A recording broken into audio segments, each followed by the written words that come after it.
नमस्कार, जनता टीवी देख रहे हैं आप और आपके साथ मैं तिशा। बुलेटिन की शुरुआत करेंगे खबरों के साथ और जम्मू कश्मीर के साथ ही बीजेपी नेतृत्व ने मुख्यमंत्री पुष्कर सिंह धामी को हरियाणा विधानसभा के चुनावों में स्टार प्रचारक के तौर पर उतारा है। मुख्यमंत्री ने हरियाणा के पंचकुला में बीजेपी प्रत्याशी के समर्थन में जनसभाओं को संबोधित किया और जनता से बीजेपी प्रत्याशी के समर्थन में वोट की अपील भी की।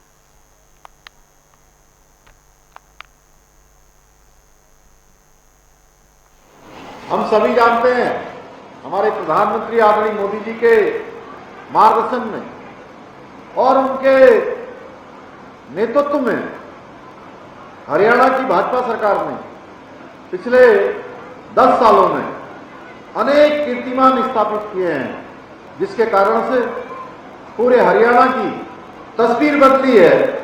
चाहे वो सड़क का क्षेत्र हो, स्वास्थ्य का क्षेत्र हो, पेयजल से जुड़े हुए मुद्दे हों या इंफ्रास्ट्रक्चर की बात हो या विभिन्न योजनाओं के जरिए गरीब किसानों और बहन बेटियों का सशक्तिकरण सुनिश्चित करना हो, यानी कि हर दिशा में महिलाओं को सशक्त बनाना हो, किसानों को सशक्त बनाना हो। इसमें हरियाणा की सरकार ने बहुत तेजी से बढ़ चढ़कर काम किया है। अगर मैं पिछले 10 वर्षों की बात करूं तो 10 वर्षों में 40 बड़े बड़े राष्ट्रीय राजमार्ग बनाने के साथ ही गांव-गांव में सड़कों का जाल बिछाया गया है। इतना ही नहीं, अगर हम पहले की बात करें तो रेलवे का बजट तो सैकड़ों रुपए में होता था। उस बजट को 300 करोड़ से बढ़ाकर 3000 करोड़ करने का काम किसी ने ऐतिहासिक काम किया है तो मोदी जी के नेतृत्व में हरियाणा और मोदी जी की सरकार, डबल इंजन की सरकार ने काम किया है। अपने आप में ऐतिहासिक काम हुआ है। 10 गुना रेलवे बजट को बढ़ाने का काम हुआ है। पहले हरियाणा के अंदर पानी की बहुत बड़ी किल्लत होती थी। माताओं बहनों को सिर पर मटका लेकर जाना पड़ता था, लेकिन यहाँ की डबल इंजन की सरकार ने घर घर तक शुद्ध जल पहुंचाकर माताओं बहनों को इस बहुत बड़ी समस्या से निजात दिलाने का काम भी, एक पुण्य का काम भी हरियाणा की सरकार ने किया है। वैसे कई बार हमको लगता होगा कि बहुत सारी योजनाएं आ गई, ये योजनाएं यूं ही नहीं आ जाती हैं। अगर हम 10 साल पहले के हरियाणा की बात करेंगे तो हमको भली भांति महसूस होगा कि इस सरकार ने जनहित के मुद्दों पर काम किया है। इसके साथ साथ माताओं बहनों को चूल्हे की मुक्ति, धुएं से मुक्ति दिलाने के लिए हरियाणा के 24 लाख गरीब परिवारों को मुफ्त कनेक्शन दिए हैं और 50 लाख गरीब परिवारों को 500 रुपए में गैस का सिलेंडर दिया जा रहा है। आप सभी माताएं बहनें यहां बैठी हैं, मैं आप सभी के सामने अपने दिल की बात कह रहा हूं। और उत्तराखंड के कृषि और सैनिक कल्याण मंत्री गणेश जोशी के आय से अधिक संपत्ति मामले ने अब नया मोड़ ले लिया है। भ्रष्टाचार करने के मामले में सुनवाई कर रहे देहरादून विजिलेंस कोर्ट के जज मनीष मिश्रा का ट्रांसफर हो गया है। आपको बता दें कि जज ने कुछ हफ्ते पहले ही विजिलेंस से पूछा था कि क्या गणेश जोशी के खिलाफ मुकदमा दर्ज किया जा सकता है। विजिलेंस ने इसके बाद राज्य सरकार को चिट्ठी लिखकर राज्य सरकार की राय भी मांगी थी। राज्य सरकार को अक्टूबर के दूसरे हफ्ते तक अपनी राय विजिलेंस को सौंपनी थी और विजिलेंस ने उसके बाद कोर्ट को इस संबंध में अवगत कराना था, लेकिन कोर्ट के पास विजिलेंस ये राय रखती उससे पहले ही जज साहब का ट्रांसफर हो गया। तो वहीं कांग्रेस लगातार बीजेपी पर अब इस मुद्दे को लेकर हमला बोल रही है। धर्म की छांव न ज्ञान का फल है, वो ऐसे वृक्ष के तले बैठे हुए हैं ये कांग्रेसी। इनको ये नहीं पता है कि एक न्यायिक प्रक्रिया होती है, इसका ट्रांसफर और सब करना ये कोर्ट का मैटर होता है, हाई कोर्ट देखता है। तो इसमें इस तरीके की चीजें बोलना, इस तरीके की बातें बोलना ये साबित करता है कि इनको थोड़ा सा मानसिक विकास अभी इनका अच्छे से हो नहीं पाया है। और लेकिन अगर इन तथ्यों से हट के मैं इनको एक बात और इनका इतिहास याद दिलाना चाहूं तो ये अपनी तरीके से, अपने जो इनकी तानाशाही चल रही है उस तरीके से ये सभी पार्टियों को अगर देख रहे हैं तो ये इनको अपने इतिहास को देखना चाहिए था, अपने बहरुल इस्लाम जी को देखना चाहिए था, जिनको राज्यसभा सांसद के पद से हटवा कर इन्होंने हाई कोर्ट का जज बनवाया। फिर एक फैसले के लिए इन्होंने उसको हाई कोर्ट के जज से के बाद सुप्रीम कोर्ट का जज बनवाया रिटायर होने के बाद। फिर एक फैसले का जब उन्होंने फैसला कर लिया इनके पक्ष में, तो वापस इनको सुप्रीम कोर्ट के जज से भी हटा के कांग्रेस के टिकट से राज्यसभा सांसद का चुनाव लड़वाया। उत्तराखंड सरकार के कैबिनेट मंत्री गणेश जोशी जी पर भ्रष्टाचार के कई आरोप लगे हुए हैं और उद्यान घोटाले में तो उनपे सीबीआई जांच चल रही है, जिसमें भ्रष्टाचार के चौंकाने वाले नए नए तथ्य उजागर हो रहे हैं। अब आरटीआई एक्टिविस्ट ने उन पर आय से अधिक संपत्ति के आरोप लगाए हैं। तमाम प्रमाण विजिलेंस कोर्ट के सामने उन्होंने रखे हैं और विजिलेंस कोर्ट ने प्रदेश सरकार से जांच को आगे बढ़ाने के लिए अनुमति की मांग की है। अब जीरो टॉलरेंस सरकार की अग्नि परीक्षा है कि वो कब तक अपने मंत्री के खिलाफ आरोपों की जांच के आदेश देती है या नहीं देती है। और इसी बीच कल जिस तरीके से विजिलेंस कोर्ट के जज का स्थानांतरण हुआ है, उससे आम जनता में एक अलग ही चर्चा है कि आखिर इसमें जांच की होगी भी या नहीं होगी। तो वहीं उत्तराखंड में नगर निकाय चुनावों से पहले राजनीतिक दलों में टिकट के दावेदारों ने दमखम दिखाना शुरू कर दिया है। इसी बीच पार्टी में नेताओं की गुटबाजी भी सामने आ रही है। तो वहीं हरिद्वार में रविवार को आयोजित हुए सम्मान समारोह कार्यक्रम में मुख्यमंत्री के ना पहुंचने से आयोजनकर्ता भारतीय जनता पार्टी नेत्री ने पार्टी के दूसरे नेताओं पर मुख्यमंत्री का कार्यक्रम रद्द करवाने का आरोप लगाया है। तो वहीं बीजेपी के जिला अध्यक्ष संदीप गोयल का कहना है कि मुख्यमंत्री अपनी व्यस्तता के कारण कार्यक्रम में नहीं पहुंच सके थे। अगर किसी भी कार्यकर्ता को कोई भी शिकायत इसे लेकर है तो उचित मंच पर ही बात रखनी चाहिए। कार्यक्रम में ये हुआ कि इस कार्यक्रम को स्थानीय नेताओं ने रद्द कराया है और माननीय मुख्यमंत्री जी को यहाँ पे रोका है। कभी वो किसी चीज का हवाला देके, कभी किसी चीज का हवाला देके। लोगों की भावना बहुत आहत हुई है क्योंकि यहाँ पे जितनी महिलाएं हैं सब पुष्कर धामी जी को देखने के लिए थी, उनकी भाषण सुनने के लिए उद्मक थे, लेकिन वो नहीं आए। तो उनके मन में बेचारों को दुख तो है ही कि वो क्यों नहीं आ रहे बार बार मेरे से।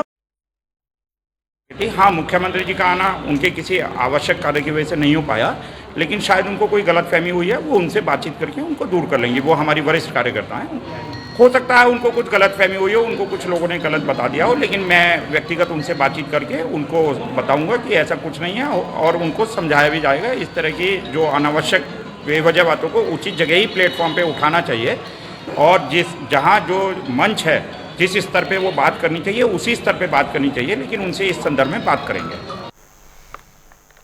तो वहीं आपको बता दें कि एक बार फिर उत्तराखंड में मौसम बदलने का अनुमान लगाया गया है, जिसके चलते पहाड़ से लेकर मैदानी इलाकों तक तापमान पर असर देखने को मिल सकता है। हालांकि 2 दिन चटक धूप खिलने से गर्मी खूब परेशान करेगी, लेकिन खासकर मैदानी इलाकों में आम जनता को उमस भरी गर्मी का सामना करना पड़ सकता है। तो वहीं मौसम विज्ञान के अनुसार 24 सितंबर तक प्रदेश भर के सभी जिलों में मौसम यूं ही शुष्क रहने वाला है। इसके बाद 25 से 26 सितंबर को हरिद्वार और उधम सिंह नगर जिले को छोड़कर अन्य सभी जिलों के कुछ हिस्सों में तेज बारिश और गरज चमक के साथ येलो अलर्ट जारी किया गया है। बिल्कुल, उत्तराखंड के लिए अगर आप मौसम की बात करते हैं, आज 23 तारीख आपकी जो है सितंबर की हो गई है और एक वीक आपके पास सितंबर का ये लास्ट वीक जो है वो बचा है। और आप अगर विदाई की बात करते हैं मानसून की, तो सितंबर में 25 के बाद एक शुरुआत होती है और करीब 30 के आसपास तक हमारे यहाँ से पूरी तरह से निकल जाता है, जो नॉर्मल डेट्स है। अभी जो एक्टिविटीज़ है काफ़ी कम चल रही है। आप देखेंगे 20, 21 में और 22 में या इवन 19 में भी जो है तो 4-5 दिन ऐसे होगी, करीब 4 दिन आसपास जो है, जिसमें कि ऑलमोस्ट ड्राई चल रहा है या आइसोलेटेड टाइप एक्टिविटी थोड़ी मिली है।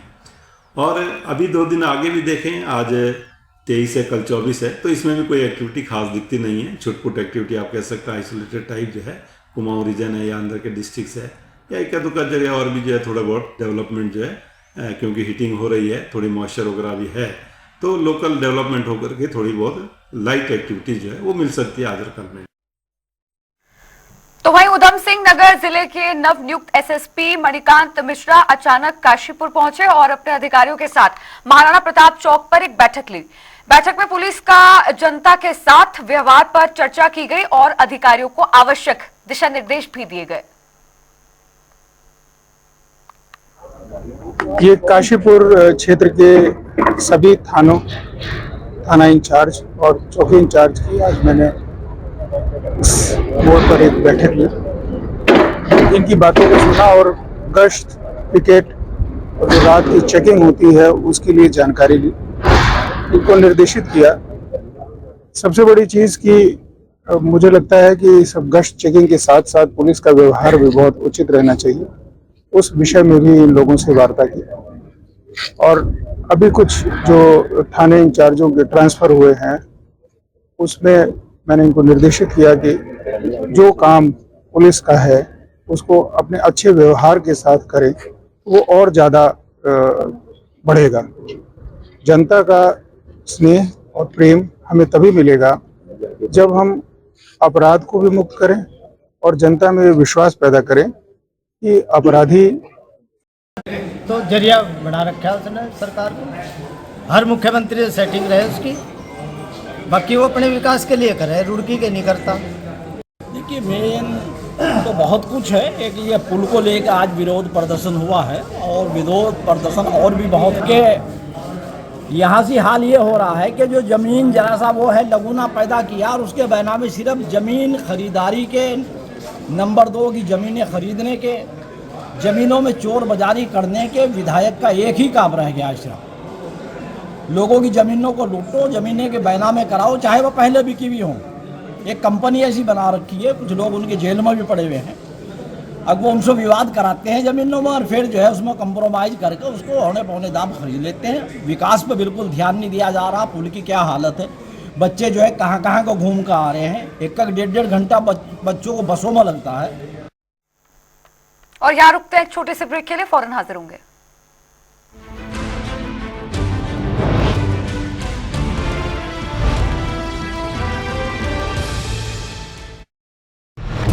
आबरा का डाबरा ईसाकरण तय बेटिया की संख्या नहीं बढ़ी हरियाणा में। हमने बीजेपी तय वोट दिया, उनने काम करया, तब बढ़ी है हम बेटियां आगे नॉन स्टॉप। तभी तो भरोसा है काम करने वाली बीजेपी पे।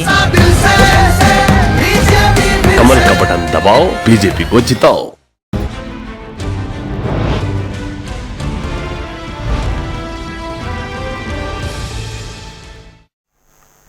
और ब्रेक के बाद एक बार फिर से आप सभी का स्वागत है। चलिए बुलेटिन में आगे बढ़ते हुए बता दें, राजधानी देहरादून के नगर निगम सभागार में सफाई कर्मियों की अहम बैठक आयोजित की गई, जिसकी अध्यक्षता राष्ट्रीय सफाई कर्मचारी आयोग के अध्यक्ष ने की।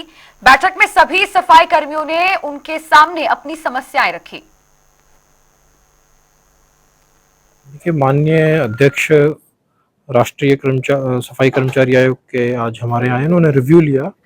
हमारे कुछ साथियों ने और जिले से अन्य नगर पालिकाओं ने या कुछ दून मेडिकल वालों के साथियों ने अपनी समस्याएं रखी। उसमें माननीय अध्यक्ष जी ने कुछ निर्देश दिए हैं, कुछ सुझाव भी दिए हैं। हम सभी उनके निर्देशों का पालन करेंगे और उनके सुझावों को एक लॉजिकल कंक्लूजन तक ले जाने के लिए प्रयास करेंगे। हमारे यहाँ सफाई कर्मचारियों की बहुत बदतर स्थिति है।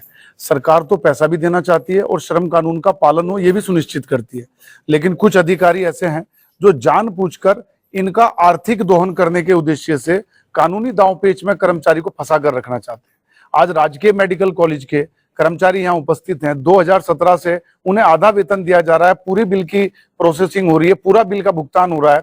लगातार जांच कमेटी बनी। हमारे जो MNA हैं नगर निगम देहरादून के नगर आयुक्त माननीय गौरव सिंह IAS हैं, उनको यहाँ पर उस कमेटी का जांच कमेटी का अध्यक्ष बनाया DM साहिबा ने। उन्होंने 1 महीने में उस कमेटी की रिपोर्ट देनी थी। हमने एक एक दस्तावेज दिया, हमने एक पूरी डिटेल बना करके दी कि कितना कितना डिफरेंस है, अकाउंट में कितना पैसा आया, EPF में कितना जमा हुआ, ठेकेदार ने कितना लिया है। उसके बावजूद भी सपोर्टिंग दस्तावेज लेकर भी 9 माह में भी एक IAS अफसर आज तक उस जांच कमेटी की रिपोर्ट को पब्लिश नहीं कर पाया। हमने आज माननीय चेयरमैन माननीय वेंकटेश जी हमारे बीच उपस्थित हुए, M वेंकटेश जी राष्ट्रीय सफाई कर्मचारी आयोग के अध्यक्ष हैं। सामाजिक न्याय अधिकारिता मंत्रालय भारत सरकार नई दिल्ली से हमारे बीच रिव्यू मीटिंग लेने के लिए आए थे। हमने उनसे आग्रह किया, उन्हें अपनी समस्या बताई और हमने कहा कि ये IAS हमारी इस जांच कमेटी का कोई उत्तर नहीं देंगे, ये इस मामले को दबा करके रखेंगे, उनसे जांच कमेटी छीन ली जाए, किसी उच्च अधिकारी से या उच्चतर स्तर से इस जांच कमेटी को कराया जाए ताकि इन कर्मचारियों को न्याय मिल सके। आज देहरादून डिस्ट्रिक्ट में रिव्यू मीटिंग हुआ है। मीटिंग में बहुत समस्या चर्चा हुआ है। एक समस्या, बड़ा समस्या, ये मेडिकल डिपार्टमेंट में मेडिकल कॉलेज में बहुत समस्या है, लेकिन 1 साल पहले से ये समस्या चल रही है। इसमें पीएफ नहीं है, ये सही नहीं है, बाकी है, बड़ा पैसा है इसमें। इसमें कमिश्नर ने इंक्वायरी किया है, अभी तक रिजल्ट नहीं है। इसलिए मैंने अभी बोल दिया, डायरेक्शन दिया है, फटाफट करना चाहिए, कदम करना चाहिए। दूसरा, सभी ईओ में काम कर रहे हैं, नगर पालिका में काम कर रहे हैं, उसको बहुत कम सैलरी है, बहुत कम है, लेकिन स्टेट ना 500 दे रहा है। अभी नगर निगम में 500 मिल रहे हैं, लेकिन नगर पालिका में 200-300 मिल रहा है, ये गलत है। इसलिए मैंने डायरेक्शन दिया है, गवर्नमेंट मिनिमम वेजेस इनको देना चाहिए। ये बाकी पूरा डायरेक्शन दिया है। महिला को हरासमेंट सेल बनाने के लिए डायरेक्शन दिया है।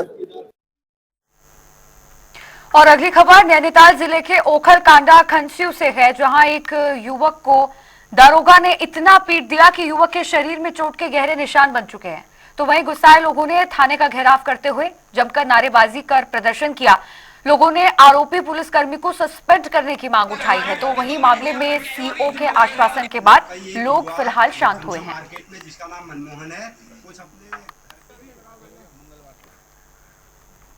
और मसूरी में जिला अस्पतालों में कार्यरत डॉक्टर्स ने मांगों के समर्थन में काली पट्टी बांधकर अपना विरोध जताया।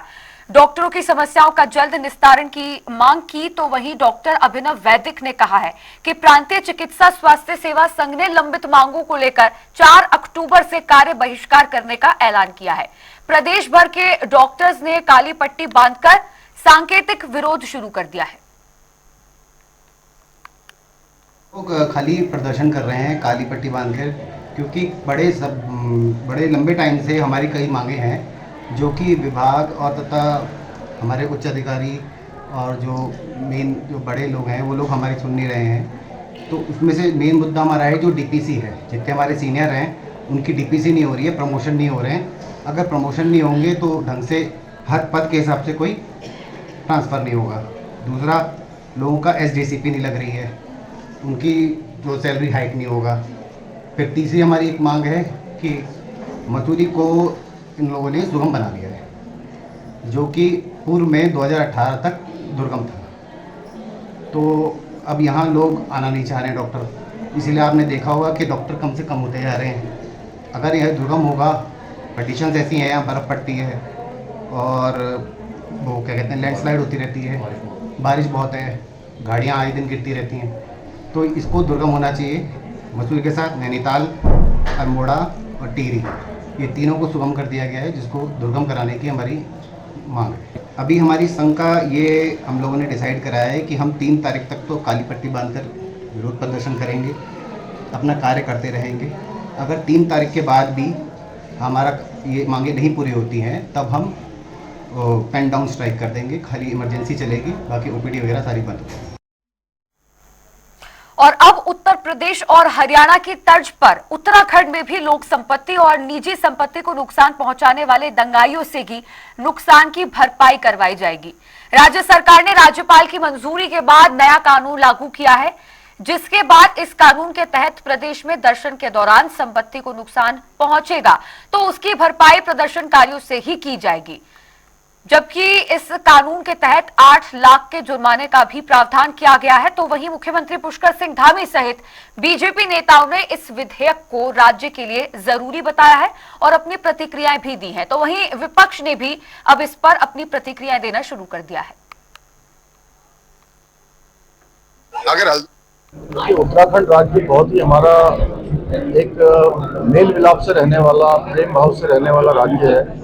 यहाँ पर दंगा है, उपद्रव है, आगजनी है, तोड़फोड़ है, इनका कोई स्थान नहीं है। कुछ एक समय पर पहले के समय में हुआ है कि कहीं पर लोगों ने इस प्रकार का प्रयास किया है, राज्य का जो माहौल है वो खराब करने का प्रयास किया है। इसलिए भविष्य में इस प्रकार की घटनाएं होना तो बहुत दूर की बात, कोई सोचे भी ना है। इसलिए दंगारोधी कानून एक विधेयक के रूप में उसको मान्यता मिल गई है। राज्यपाल महोदय ने भी कल अपनी स्वीकृति उसमें प्रदान कर दी है और इसके लागू होने के बाद अब कभी भी कोई भी दंगा करेगा, तोड़फोड़ करेगा, आगजनी करेगा, सरकारी संपत्ति, निजी संपत्ति का नुकसान करेगा, तो उसके दंगे से होने वाले नुकसान की एक एक पाई की भरपाई उसी दंगा करने वाले से वसूल की जाएगी। और मैं समझता हूँ ये राज्य के लिए हमारे लिए जरूरी था और इसके बाद इस प्रकार की घटनाएं पूरी तरह से समाप्त हो जाएंगी, बंद हो जाएंगी। कांग्रेस ही पागल हुए हैं। देखिए, कांग्रेस को सत्ता में रहने की आदत थी और आज पिछले 10 साल से वो सत्ता से बाहर हैं। आप आम जनमानस से अगर बात कीजिए, देश का पैसा है, जनता का पैसा है, उसकी बचत होगी, समय की बचत होगी, देश का विकास होगा। तो मैं अपने कांग्रेसियों से कहना चाहूंगा, आप वो सुबुद्धि दे, नहीं तो यहाँ की जनता ने जो आपका हाल किया उससे बुरा हाल आपका होने वाला है। देखिए, अगर हल्द्वानी के दंगे की बात करें तो सरकार ने कराया और उसके अलावा मुझे लगता नहीं कि उत्तराखंड में कहीं दंगा हुआ है। अगर दंगा हुआ है तो उसमें भी कहीं न कहीं भारतीय जनता पार्टी के पदाधिकारियों की संलिप्तता आपको साफ साफ दिखाई देगी, चाहे वो रुद्रपुर का दंगा था। तो सरकार ने आंदोलनकारियों को उनकी आवाज को दबाने के लिए पहले यहाँ से धरना स्थल हटाकर काला पानी बना दिया, देहरादून जो है परेड ग्राउंड से हटाकर उसे काला पानी बना दिया ताकि कोई भी आवाज उठाए तो सरकार के कानून तक न पहुंचे और उसमें प्रेस मीडिया वहां तक न पहुंच पाए। फिर जो है सरकार दंगाइयों के नाम पे जो आंदोलनकारी हैं, चाहे वो भू कानून वाले हों, चाहे जो है मूल निवास वाले हमारे साथी हों, चाहे हमारे बेरोजगार संगठन के लोग हों, चाहे कांग्रेस पार्टी के लोग हों, चाहे महिला कांग्रेस के लोग हों, चाहे अन्य सामाजिक संगठन हो, जो आज सरकार से त्रस्त होकर सड़कों पर उतर रहे हैं और सरकार के खिलाफ आवाज बुलंद कर रहे हैं, उन सबकी आवाज दबाने के लिए सब किया गया। मुझे आप ये बताइए, भाजपा को आज 7.5 साल हुए, पहले भी उत्तराखंड में भाजपा रही, उत्तर प्रदेश में रही, क्या आज तक जो अन्यायी हैं, जो गलत काम करते हैं, क्या उनके लिए कानून नहीं था?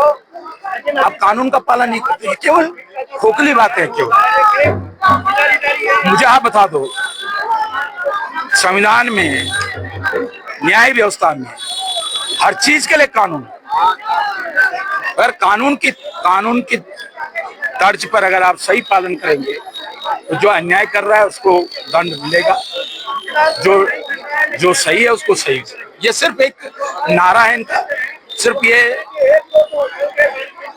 जो हमारे कमजोर पक्ष है, जो दूसरे धर्म के लोग हैं, उनको डराने के लिए सिर्फ एक गुस्सा है, एक खोखला नारा। और देहरादून के रायपुर में बने राजीव गांधी अंतर्राष्ट्रीय क्रिकेट स्टेडियम को बने हुए करीब 8 साल हो चुके हैं, लेकिन स्टेडियम आज भी अपनी अनदेखी के चलते खस्ता हालत में है, क्योंकि आज भी ये स्टेडियम सरकार के ही अधीन है, जिसमें आईपीएल क्रिकेट देखने का सपना उत्तराखंड के कई क्रिकेट प्रेमियों को है।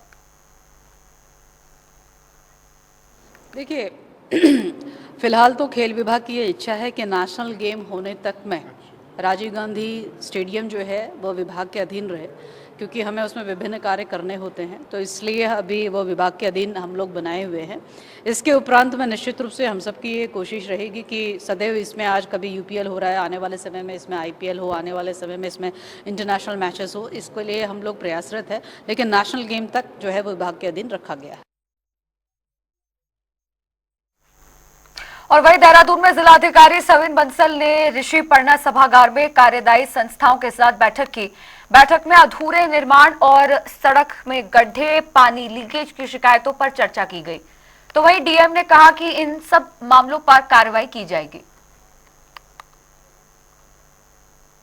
रिव्यू में हमारी आउटसोर्सिंग एजेंसीज की काफ़ी कमियां उजागर हुई थी, डेफिशिएंट वर्किंग उजागर हुई थी, तो उसको काफ़ी हद तक स्ट्रीमलाइन किया गया है। सुपरविजन मॉनिटरिंग में पहले कोई प्रशासनिक अधिकारी नहीं थे जो सारे इश्यूज़ को ब्रॉडली समझ सकें, टैकल कर सकें, तो अब एक प्रशासनिक अधिकारी उसको लीड कर रहे हैं, पेट्रोलिंग कर रहे हैं। जहाँ जहाँ पे कमियाँ मिल रही हैं गाड़ियों में, एम्प्लॉइज़ में, जहाँ पे सॉलिड वेस्ट मैनेजमेंट नहीं उठाया गया, हमारे गार्बेज जहाँ पे उठान नहीं किया गया, हाउस टू हाउस जो सेग्रीगेशन है, कलेक्शन है, वहाँ पे मिसिंग है कि गाड़ी नहीं गई है, हमारे एम्प्लॉइज़ नहीं गए, तो उसको कंपाइल करते हुए पेनलाइज भी किया जा रहा है। और इस बुलेटिन में फिलहाल के लिए इतना ही। रुकते हैं एक छोटे से ब्रेक के लिए। देखते रहिए जनता टीवी।